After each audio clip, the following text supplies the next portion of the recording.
Bienvenue à tous, merci de nous accorder votre préférence. Cela dit, plus qu'une semaine et ce sera la fin de l'opération de Cham en vue de conquérir le code électoral de la sénatoriale. Du 14 avril 2013, les formations politiques engagées dans la ruée vers la plus haute chambre du Parlement camerounais intensifient leur déploiement sur le terrain. Le point dans ce journal, marché public, un vent nouveau souffle sur le secteur. Un code de marché public bientôt à la disposition du public. Les précisions dans votre 20h. Et puis sport, football, ça ne passe pas pour la Panthère du Nez en Coupe des Confédérations africaines. L'équipe camerounaise vient d'être mise hors de course par les Algériens en 16e de finale retour au stade de la réunification de Bépanda à Douala par 4 buts contre 2 sur l'ensemble des deux parties. Mesdames, Messieurs, voilà pour la une, le développement en grand format. À tout de suite. Bienvenue une fois de plus à ce rendez-vous de l'actualité sur CamNews 24. Campagne électorale en vue de la sénatoriale du 14 avril 2013.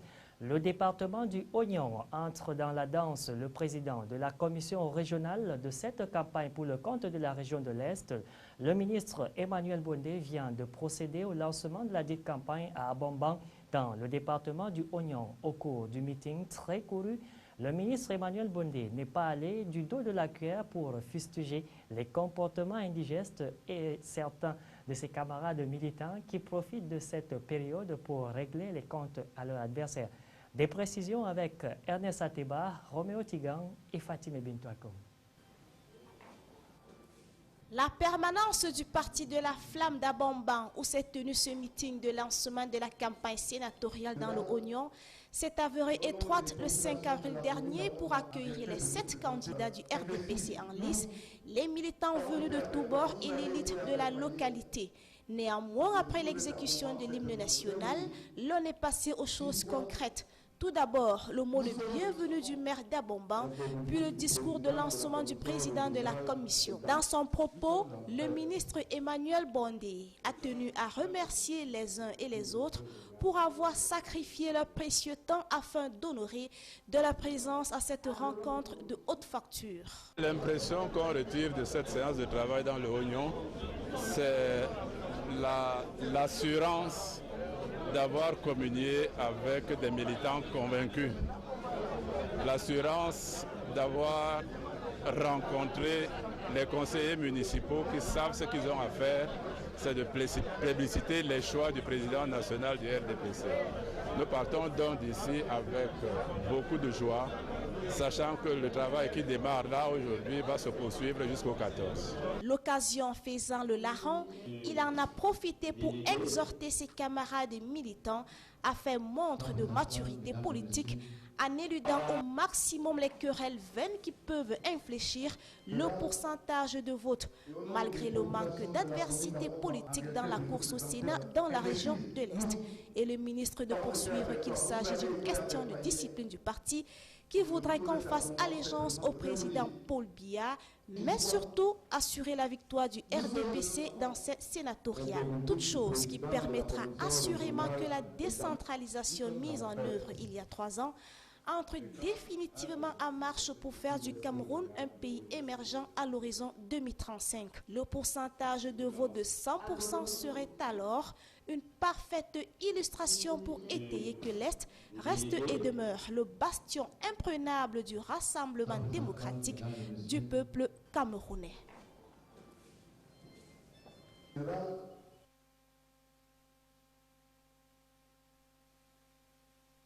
Présidé par Sa Majesté Aboubakar, d'animation de la campagne sénatoriale dans le Nord. Les candidats qui défendront donc la liste du parti, la flamme ardente au cours de cette opération de compétition prévue le 14 avril prochain, ont été présentés à un public venu nombreux pour la circonstance. Avec plus de 400 conseillers municipaux aux couleurs du parti de la flamme, donc sur les 637 que compte la région, Sa Majesté, président de la commission régionale, veut toutefois rester prudent. Il a donc ainsi demandé aux équipes constituées au niveau des départements et communes de resserrer les rangs pour assurer une victoire sans bravure de la liste conduite par Youssouf Adawa au soir donc du 14 avril 2013. Fait marquant de ce lancement de campagne, actualité oblige, l'absence de Iya Mohamed de la salle au moment de présenter les membres de la commission départementale de la campagne pour la Benoué dont il fait partie. À présent, nous vous proposons donc un extrait de Sa Majesté Aboubakari Abdoulaye qui a bien voulu se confier à la fin de cette cérémonie à CAM News 24. Consacre le début de la campagne pour le RDPC dans la région du Nord et l'installation de nos différentes commissions au niveau départemental. C'est la constance dans notre majorité dans le collège électoral et une majorité écrasante, bien entendu. L'environnement conditionne l'homme. Et ce que nous avons fait aujourd'hui amènera les indécis à ne pas oser faire le contraire. Dans le sud-ouest, donc, c'est dans la douleur que la campagne électorale en vue de la prochaine sénatoriale a été lancée le 5 avril dernier. Et pour cause, une question de candidature indésirable divise les militants du Rassemblement démocratique du peuple camerounais, le RDPC, de cette partie du pays. Les précisions avec Dixon Jockey et Eric Ticheux pour le récit. C'est dans un climat d'électeur que le président de la commission régionale de la campagne électorale des sénatoriales pour RDPC dans la région du Sud-Ouest, l'ex-premier ministre Peter Mafani Moussongué et celui de la commission départementale du FACO, l'honorable Emilia Lifaka, ont lancé de manière officielle la campagne électorale ce vendredi 5 avril 2013, respectivement à Buea et Limbé. Lors de ce premier contact, il a été demandé aux conseillers municipaux RDPC de voter pour le parti et non en faveur des individus. Nous avons donné au comité central pour que tout le monde, les candidats, les conseillers et l'équipe de la délégation communale doit respecter la loi. Que tout ce qu'on fait, ça doit être en conformité avec les lois de la nation. Dans son discours de bienvenue, le président de la section RDPC du FACO 1, qui n'est rien d'autre que le délégué du gouvernement auprès de la communauté urbaine de Limbé, a également appelé ses camarades à porter leur choix le 14 avril prochain sur la liste conduite par le docteur Daniel Matouke Lyonga et Mbelamoki Charles, tous deux candidats RDPC pour les premiers sénatoriales de l'ère Paul Biya dans le FACO. L'honorable Lifaka a insisté sur la paix et l'unité dans le parti. De son avis, le président national du RDPC a beaucoup œuvré pour le développement de cette région et il est donc grand temps de lui rendre l'ascenseur. Pour l'honorable, les querelles actuelles ne servent pas l'intérêt du RDPC. Les candidats retenus ne représentent pas un village mais toute la région du Sud-Ouest. Le nœud du malaise vient du fait que les militants RDPC de Limbé pensent que le maire de Limbé 1 est originaire de Buea et que ce dernier ne peut pas valablement représenter cette communauté au Sénat. Ce n'est pas une menace parce que tu ne peux pas faire la politique sans qu'il y ait des problèmes. Il doit avoir des problèmes. Mais maintenant, comment on gère ces problèmes, c'est ça. Et maintenant, on est en train de les gérer et on est sûr qu'on va bien gérer ça. Et nos conseils sont à notre côté parce que dans une maison, même les enfants, entre eux, il y a des problèmes. Pour le reste, les commissions communales des campagnes feront le porte-à-porte pour convaincre l'électorat. Il faut préciser ici que la bataille sera rude au regard de la configuration politique de cette région. L'opposition conduite par le SDF contrôle deux communes, Kumba 1 et Toko. Quittons donc cette page spéciale sénatoriale de ce journal et rendons-nous donc au marché public pour parler de cette installation de nouveaux responsables départementaux pour la Benoué. Le délégué départemental du ministère des marchés publics, Boubakari Sadou, et le président de la commission départementale de passation des marchés publics, Moustapha Iabano, ont officiellement pris fonction ce vendredi 5 avril 2013 à la salle des actes de la communauté urbaine de Garoua lors d'une cérémonie présidée par le préfet du département de la Benoué, Mamoudou Haman. Et justement, Amadou Bello, Giscard Haman Bonnier et Bintou Akom nous en disent plus.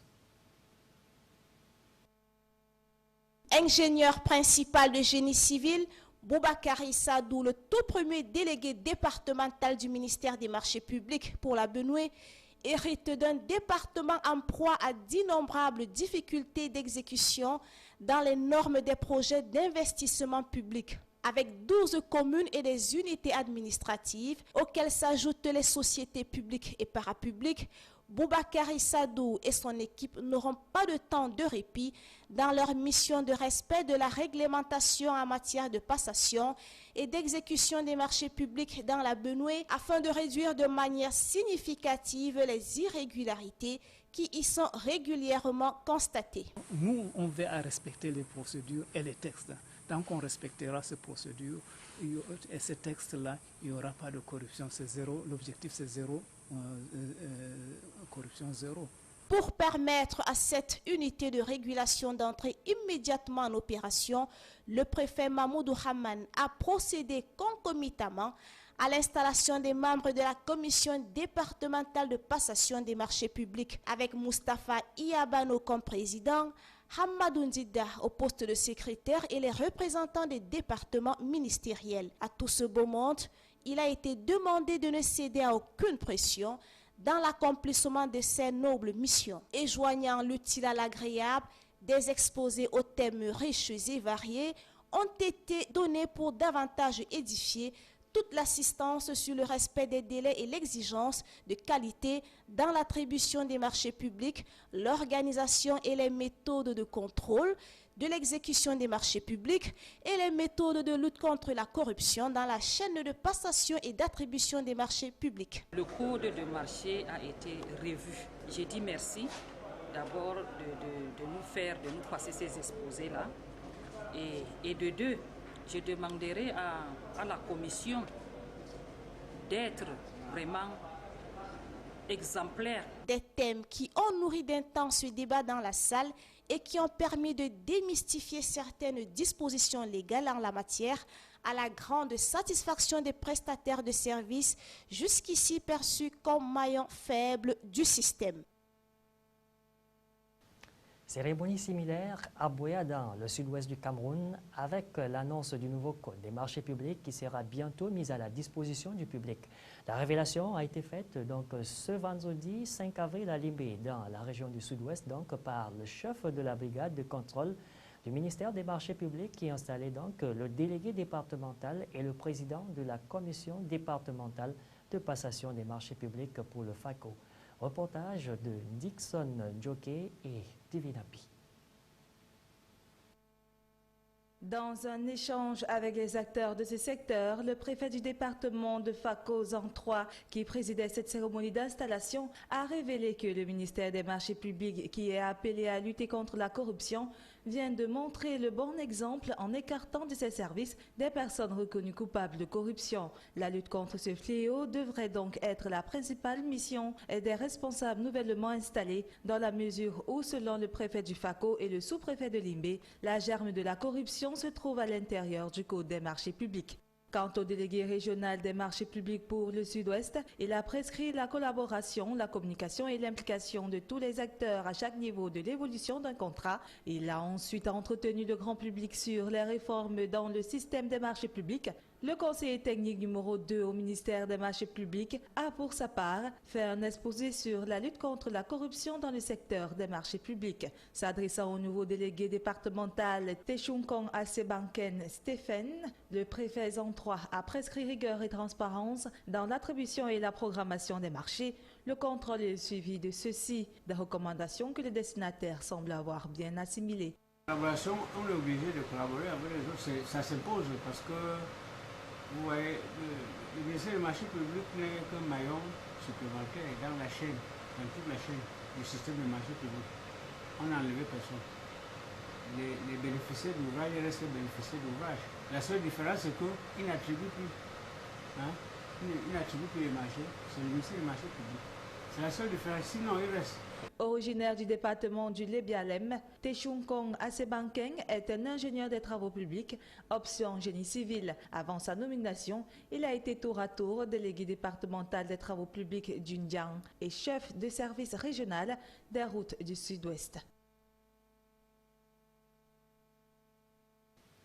En mode santé dans ce journal, avec donc cette marche sportive organisée ce 6 avril 2013 dans les artères de la ville de Yaoundé par le ministère de la Santé publique et l'Organisation mondiale de la santé.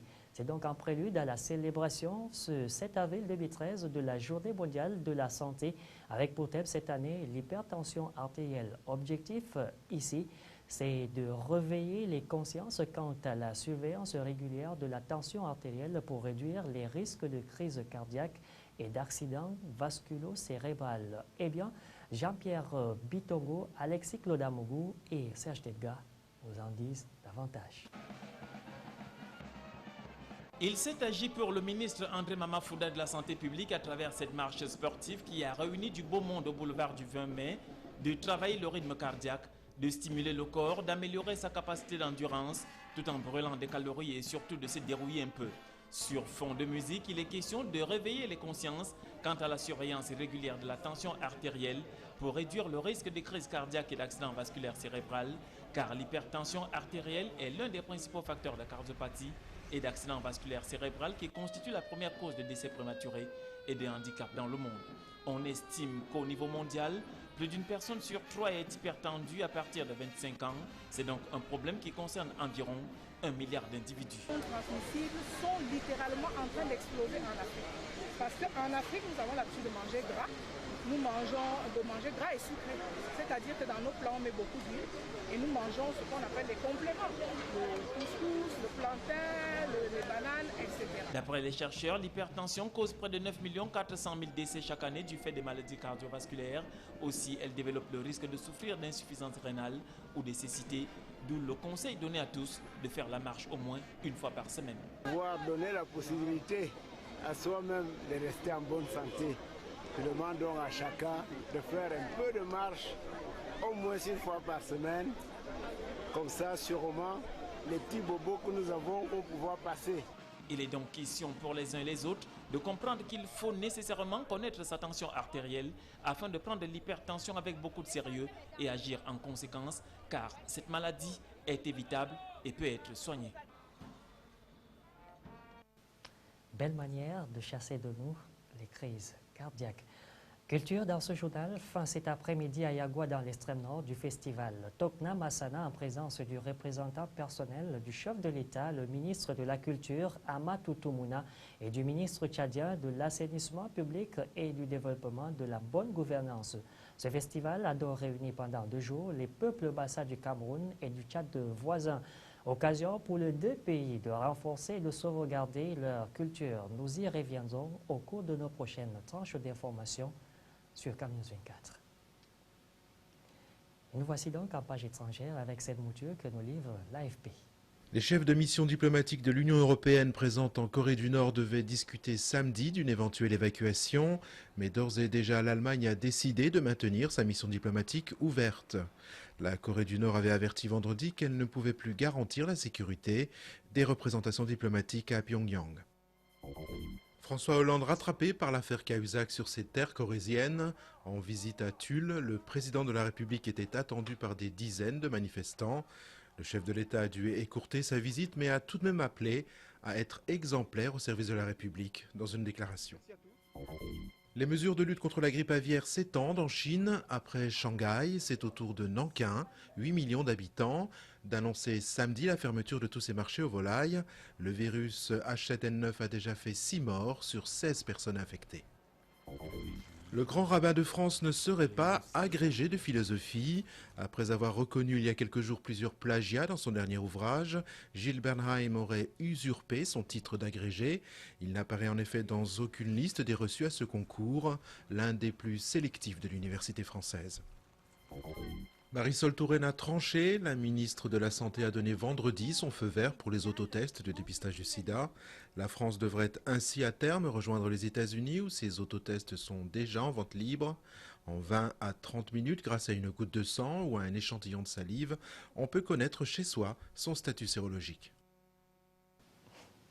Sport, football, Coupe des confédérations africaines, les 16e de finale retour, ça ne passe pas pour la Panthère Dundee.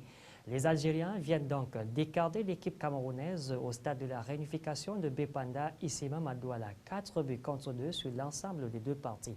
Les détails avec Michel Ateba et Benoît Ndogbou.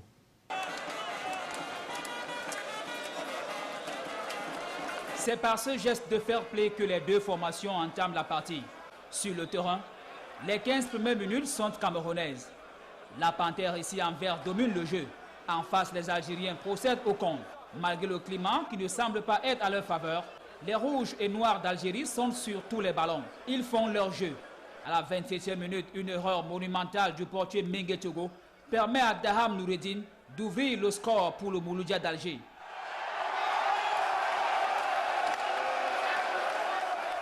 Quelques minutes plus tard, l'USM est tout près de doubler la mise. Le corner Beauté passe à côté. À la 30e, les Verts de la Panthère sont tout près également d'égaliser. Désormais, les Algériens jouent repliés et la mi-temps intervient sur cet avantage. À la reprise, le scénario est presque identique. Le Mouloudia procède à un jeu constitué de courtes passes et s'appuie sur les comptes.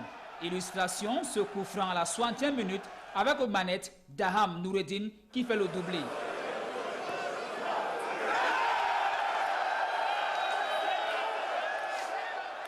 Avec 2 buts, les Algériens savent qu'ils sont à l'abri de tout danger et ils peuvent enfin dérouler leur jeu.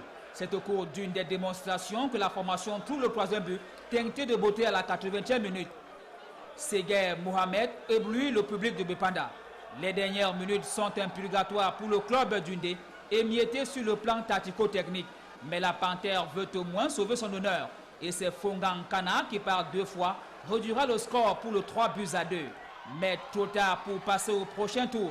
L'Union sportive de Mouloudia d'Alger est l'un des clubs les plus puissants d'Algérie. Et selon ses dirigeants, l'objectif dans cette compétition est d'accéder au moins au dernier carré de la Coupe de la Confédération africaine de football.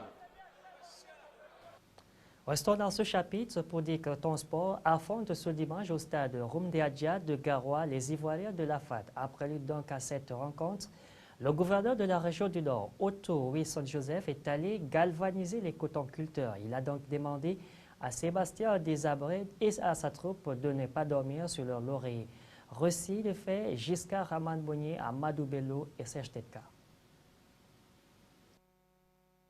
Dans son message d'encouragement, le premier sportif de la région a félicité l'équipe pour sa belle prestation à l'issue du match aller à Abidjan, qui s'est soldé par une victoire du représentant camerounais 1-0. Et par mesure de prudence, il a demandé à Sébastien Desabré et sa troupe de ne pas dormir sur leur laurier car les académiciens d'Afad de Djekanou ne viennent pas à Garoua en victime résignée. Otto Wilson-Joseph, dont on découvre aussi les qualités de coach, a prescrit quelques consignes aux vaillants représentants du Cameroun.